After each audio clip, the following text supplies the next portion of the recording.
जय जिनेन्द्र। नमो अरिहन्ताणं नमो सिद्धाणं नमो आयर्याणं नमो उवज्जायाणं नमो लोये सव्साहूणं। पंच परमेष्ठी भगवान की जय हो।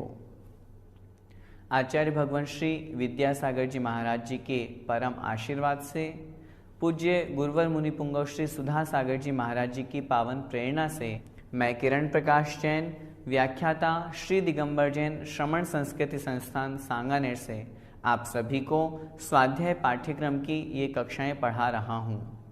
प्रथम वर्ष के पाठ्यक्रम के अंतर्गत हम सिद्धांत प्रवेशिका भाग 3 पढ़ रहे हैं। भाग 3 में जो सेकंड नंबर का पार्ट है उसमें आज की इस कक्षा में हम पाठ 5 पढ़ेंगे। पाठ 5 का नाम है गणेश प्रसाद जी वर्णी। ये हमारे जैन धर्म के अंतर्गत कुछ ही वर्ष पूर्व एक महान व्यक्तित्व, महापुरुष के रूप में हम सभी लोगों के समक्ष आए। किस प्रकार इनका जीवन संघर्ष में रहा और इन्होंने अपने जीवन का, अपने इस मनुष्य पर्याय को ज्ञान आराधना के साथ में चारित्र का पालन करते हुए अपने इस मनुष्य पर्याय को सार्थक किया, इस बारे में शुल्लक गणेश प्रसाद जी वर्णी हमारे लिए आदर्श के रूप में हैं। हम सभी उनको आदर्श के रूप में मान करके उनके पथ पर गमन करेंगे। इस भावना के साथ में हम इस पाठ को प्रारंभ करते हैं और उनके संक्षिप्त जीवन चरित्र को समझते हैं। इस भारत वसुंधरा पर अनेक आध्यात्मिक संत हुए हैं जिन्होंने अपने जीवन एवं सत्कर्मों से देश, समाज एवं जन सामान्य का कल्याण किया है। उसी श्रृंखला में आदर्श संत गणेश प्रसाद जी वर्णी का नाम भी मुख्य है। समाज में, देश में अनेक प्रकार के ऐसे संत होते हैं जो समय समय पर अपने जन्म से इस धरा को, इस राष्ट्र को गौरवान्वित महसूस कराते हैं। उनमें शुल्लक गणेश प्रसाद जी वर्णी एक मुख्य महनीय व्यक्तित्व हुए हैं। आपका जन्म आसोज कृष्ण चतुर्थी के दिन विक्रम संवत 1931 में उत्तर प्रदेश के ललितपुर जिले के हंसेरा ग्राम के एक वैष्णव परिवार में हुआ था। आपके पिता का नाम श्री हीरालाल जी एवं माता का नाम उजियारी देवी था, जिन्हें वैष्णव होते हुए भी नमोकार मंत्र पर अगाध श्रद्धा थी। माता पिता को भी अगाध श्रद्धा थी और जब हम इनके जीवन वृत्त को, जीवन चरित्र को समझते हैं, वैष्णव कुल में उत्पन्न होने के बावजूद भी ये जैन धर्म पर इनका श्रद्धान बढ़ा और इन्होंने जैन व्रत को अंगीकार करके अंत में मुनि दीक्षा भी ग्रहण की। गणेश प्रसाद जी बचपन से ही होनहार, धर्मप्रिय, दयालु स्वभाव के थे। जैन मंदिर के सामने मकान होने के कारण मंदिर जी में होने वाली सायंकालीन शास्त्र सभा आदि गतिविधियों का उनके मन पर बहुत बड़ा गहरा प्रभाव पड़ा। कहते भी हैं जो जैसी संगति करता है वो वैसा ही बन जाता है। वातावरण इस तरह का था, घर परिवार मंदिर के पास में था, इसलिए प्रतिदिन जिन मंदिर जाते और शास्त्र सभा को सुनते, उन शास्त्रों में जो एक बातें कही जाती हैं उन बातों को इन्होंने ग्रहण किया। उन बातों का इनके जीवन पर बहुत बड़ा प्रभाव पड़ा। वे शीघ्र ही अहिंसा, अनेकांत, अपरिग्रहवाद आदि जैन सिद्धांतों से प्रभावित होकर के जैन धर्मावलंबी बन गए। यहाँ पर 3 शब्दों का प्रयोग किया गया है। अहिंसा अर्थात हिंसा से रहित, किसी भी जीव की हिंसा नहीं करनी चाहिए, ये हमारे जैन धर्म का मूल सिद्धांत है। जैसा हम अपने योग्य आचरण सामने वाले से अपेक्षित करते हैं, अपेक्षा रखते हैं, वैसा ही आचरण हमें दूसरों के साथ में करना चाहिए। जैसे हम हैं वैसे ही सभी अन्य जीव भी हैं, चाहे वे पेड़ पौधे के रूप में हो, चाहे चींटी के रूप में हो, चाहे किसी अन्य मनुष्य अथवा तिर्यंच पर्याय के रूप में हो। उनके भी प्राण हैं, वे भी जीव हैं। जैसे हमें कष्ट होता है वैसे उन्हें भी कष्ट होता है। इस भावना के साथ में हमें अहिंसा इस सिद्धांत का पालन करना चाहिए। दूसरे नंबर का सिद्धांत है अनेकांत। अनेक अंत, अंत का अर्थ होता है पक्ष, कथन। प्रत्येक वस्तु में अनेक पक्ष, अनेक कथन पाए जाते हैं, अनेक धर्म पाए जाते हैं। ऐसी अनेकांतात्मक वस्तु कही जाती है। यदि हम एकांत, एक ही बात को लेकर के रहेंगे तो विवाद उत्पन्न होगा, और उन सभी विवादों का सुलह कराने वाला यदि कोई सिद्धांत है तो वह है अनेकांत। तीसरा है अपरिग्रहवाद, अर्थात परिग्रह से रहित होना। नग्न दिगंबरत्व होकर के मन में भी परिग्रह नहीं रखना। मूर्छा अर्थात जो ममत्व परिणाम है, यह वस्तु मेरी है, इस तरह का भाव भी आना, यह परिग्रह की कोटि में आता है। आचार्यों ने शास्त्रों में लिखा है, कोई साधु नग्न दिगंबर हो जाए लेकिन मन में भाव चलते रहे, किसी वस्तु को अपना मानते रहे, तो वे सच्चे साधु नहीं हैं। इसलिए उस अपरिग्रहवाद के सिद्धांत को भगवान महावीर स्वामी ने स्वीकार किया, और हम सभी भव्य जीवों को उसका उपदेश दिया कि हम भी उसे स्वीकार करके अपनी आत्मा का कल्याण करें। तो इस प्रकार इन सभी सिद्धांतों से वे गणेश प्रसाद जी बड़े प्रभावित हुए और वे जैन धर्मावलंबी बन गए। उन्होंने स्वयं ही रात्रि भोजन का त्याग कर दिया और पानी छान करके पीने लगे। उनकी रुचि धर्म आराधना में विशेष थी। उनकी ज्ञान पिपासा और धर्म पर दृढ़ आस्था से प्रभावित होकर धर्म प्राण जैन महिला चिरोंजी बाई ने उन्हें धर्मपुत्र के रूप में स्वीकार कर लिया।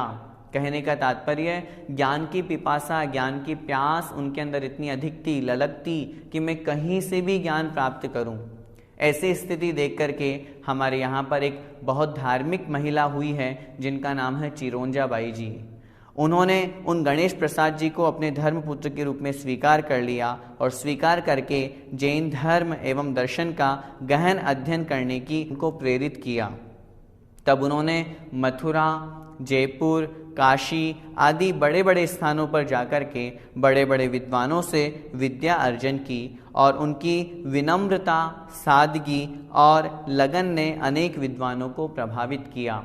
चूँकि जिसकी पढ़ने की इच्छा होती है, ज्ञान प्राप्त करने की इच्छा होती है, वो कहीं न कहीं से किसी भी प्रकार से ज्ञान को प्राप्त कर लेता है। और गणेश प्रसाद जी ने भी अनेक स्थानों पर जा करके अपने उस ज्ञान पिपासा को शांत किया, खूब ज्ञानाध्ययन किया, अर्जन किया। साथ में ज्ञान के साथ में उनके जो गुण थे वो विनम्रता के साथ में, सादगी के साथ में और मेहनत लगन करने वाले वे गुण थे, जिन कारणों से आज हम उन्हें आदर्श के रूप में स्वीकार करते हैं। इसके आगे किस प्रकार का उनका जीवन चरित्र रहा देखें। उनको विद्या ग्रहण करने के लिए दर दर भटकना पड़ा था और अनेक कष्ट सहन करने पड़े थे। इसलिए उन्होंने आगे आने वाली पीढ़ी के लिए इस तरह के कष्टों से उनको बचाने के लिए जैन धर्म के दर्शन, न्याय और सिद्धांत की शिक्षा के लिए बनारस, सागर, ललितपुर, गुवारा, खतौली आदि में विद्यालय और महाविद्यालय खुलवाए। अर्थात जैसे कि महापुरुष के लक्षण होते हैं, जो कष्ट उन्होंने सहन किए वे कष्ट आगे आने वाली पीढ़ी को नहीं सहन करने पड़े, इस भावना के साथ में जो जो कमियां उनके समय में रही उन कमियों को उन्होंने दूर करवाया और अनेक स्थानों पर उन्होंने संस्कृत के, प्राकृत के, जैन दर्शन के विद्यालय और महाविद्यालय खुलवाए। उनकी प्रेरणा से अनेक स्थानों पर पाठशालाओं, गुरुकुलों, स्वाध्यायशालाओं, सरस्वती भंडारों, महिलाश्रमों और उदासीन आश्रमों की स्थापना हुई। समाज का उत्थान, दीन दुर्बल प्राणियों का उद्धार, रूढ़िवादिता और अंधविश्वास का उन्मूलन कर समाज में ज्ञान चेतना का संचार करना ही उनका लक्ष्य था। जो यहाँ पर बातें कही गई हैं उनमें से सबसे महत्वपूर्ण है समाज का उत्थान। कैसे हमारा दिगंबर जैन समाज आगे बढ़े, किस तरह से जो लोग दीनहीन गरीबों को, दुर्बल प्राणियों को हीन दृष्टि से देखते हैं, उन्हें आगे नहीं बढ़ने देते हैं, गरीब लोगों को आगे नहीं बढ़ने देते हैं। बहुत से गरीब लोग होते हैं, गरीब बच्चे होते हैं जो पढ़ने के लिए आतुर रहते हैं, लेकिन पैसों की कमी के कारण से अपनी उस प्रतिभा को सामने नहीं ला पाते हैं। उन सभी का उन्होंने उद्धार किया। जो समाज में एक रूढ़िवादिता परंपरा चली आ रही है, उस परंपरा को उन्होंने दूर किया, जो आगम के अनुसार नहीं थी। जो अंधविश्वास लोगों में फैला हुआ था, उसका उन्होंने उन्मूलन किया, उसको समाप्त किया और समाज में एक नई ज्ञान चेतना का संचार किया। यही उनका प्रमुख लक्ष्य था। दीन दुखियों के लिए सर्वस्व दान करने में वे सदा तत्पर रहते थे। उनकी दृष्टि में सभी मानव समान थे। यह एक बहुत बड़ी दृष्टि होती है जो छोटे से लेकर के बड़े प्राणी को भी, मनुष्यों को भी, चाहे वो गरीब हो चाहे अमीर हो, चाहे वह फटे कपड़े पहना हुआ हो चाहे सुंदर कपड़े पहना हुआ हो, चाहे वह कमज़ोर हो चाहे वह होशियार विद्यार्थी हो, सभी को समान दृष्टि से वे देखते थे। वे कहते थे कि प्रत्येक जीव धर्म, श्रद्धा, ज्ञान और सदाचार से अपना कल्याण कर सकता है। वे संसार, शरीर और भोगों से हमेशा उदासीन रहते थे। जैसे कि सम्यक दृष्टि की एक परिणति होती है, उसे संसार में सुख नज़र नहीं आता, शरीर में, भोगों में उसे आसक्ति नहीं होती है और उन्हीं से वह उदासीन प्रवृत्ति, वैराग्य रूप परिणति से युक्त रहते थे। उन्होंने कुंडलपुर में 7वीं प्रतिमा रूप व्रत ग्रहण कर लिए थे। इस अवसर पर ही उन्हें वर्णी जी की उपाधि से विभूषित किया गया। इसीलिए इनके नाम के आगे, जैसा कि हम पढ़ रहे हैं, गणेश प्रसाद जी वर्णी, तो उन प्रतिमाओं को ग्रहण करने से उन्हें वर्णी की संज्ञा प्राप्त हुई। बाद में उन्होंने शुल्लक दीक्षा भी ले ली एवं इसी अवस्था में उन्होंने देश भर में भ्रमण करके अपना सरल भाषा में धर्मोपदेश दिया और वे बन गए शुल्लक गणेश प्रसाद जी वर्णी। क्षुल्लक अवस्था में रह करके आगम के अनुसार चर्या करते हुए उन्होंने जगह जगह जाकर के बहुत धर्म की प्रभावना की, उपदेश दिए, लोगों को, समाज को जोड़ा। जहाँ जहाँ जो जो कुरीतियाँ थीं उन कुरीतियों को समाप्त किया, लोगों को समाज में इकट्ठा करके जहाँ वाद विवाद था उस वाद विवाद को समाप्त किया और धर्म की बहुत प्रभावना की। अंतिम समय में वे ईसरी उदासीन आश्रम, जो कि समय शिखर जी में है, वहाँ रहने लगे और वहीं मुनिव्रत ग्रहण करके समाधि पूर्वक शरीर का त्याग कर दिया। देश के उच्च कोटि के नेता एवं विद्वान पंडित मोतीलाल जी नेहरू, राष्ट्रपति डॉक्टर राजेंद्र प्रसाद जी, संत विनोबा भावे आदि उनसे बहुत प्रभावित थे और राष्ट्र संत के रूप में उनका सम्मान किया करते थे। वर्णी जी का आदर्श चरित्र समस्त देशवासियों को सदैव प्रेरणा का स्रोत रहेगा। मेरी जीवन गाथा उनकी एक आत्मकथा है, उनके आदर्शमयी जीवन का एक जीता जागता उदाहरण है। हम सभी को चाहिए मेरी जीवन गाथा, यह जो पुस्तक है ये हम सभी पढ़ें। मैंने स्वयं पढ़ी है, इसमें उन्होंने बहुत अच्छा अपना वर्णन किया है, किस तरह जन्म से लेकर के अंतिम समय तक उन्होंने संघर्षमय जीवन जिया, लेकिन कभी हार नहीं मानी।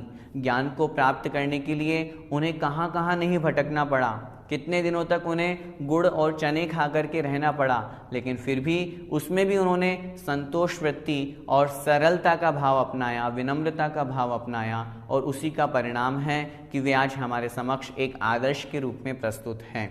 हम सभी को इस पाठ से यही शिक्षा लेनी है कि हम भी शुल्लक गणेश प्रसाद जी वर्णी की तरह ही ज्ञान के इस महासागर में डुबकी लगाएं।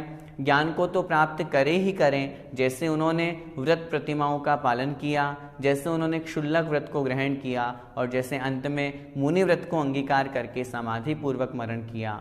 हम सब भी उन्हीं के समान समाधि पूर्वक मरण करें, व्रत नियमों का पालन करने का संकल्प बनाएं, लक्ष्य बनाएं। हमें भी मुनि बनना है, जब तक नहीं बन पा रहे हैं गृहस्थ में रहते हुए व्रत नियमों का पालन करें, सम्यक्त्व को प्राप्त करें, मिथ्यात्व को दूर करें। यदि ऐसा करेंगे तो निश्चित रूप से हमारा यह पाठ पढ़ना सार्थक होगा।